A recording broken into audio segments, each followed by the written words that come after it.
Hello and welcome back to my channel. I'm Eclipse, and if you're new here, I love to do 2000s nostalgia and also lots and lots of character designs. If you're wondering why I'm looking like this at the moment, I've just designed this new outfit. You can't see the whole of it, but I'll include some pictures in a minute. And also I tried to do my hair in like a punk style, hence why it might look a bit unusual today. Also, I wanted it to match the spikes on my goggles. I really wanted to get a punk look down.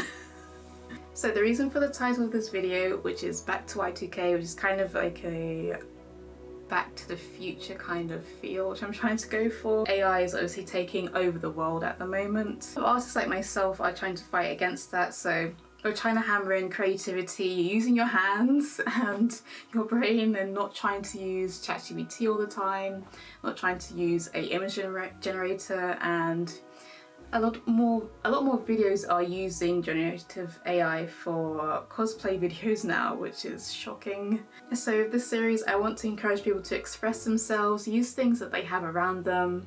If there's old outfits, I want to encourage people to upcycle them. Another part of this series is to encourage people to work within limitations, so you can actually become more creative with limited resources than having a whole array of like thousands of colored pencils or thousands of paints.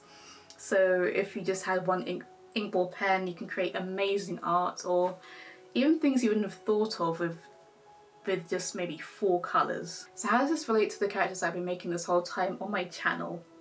So the characters have been towards early 90s and Y2K outfits. The setting is within a year 2000s world. There are a lot of arcades and old items that you might recognise within the story itself.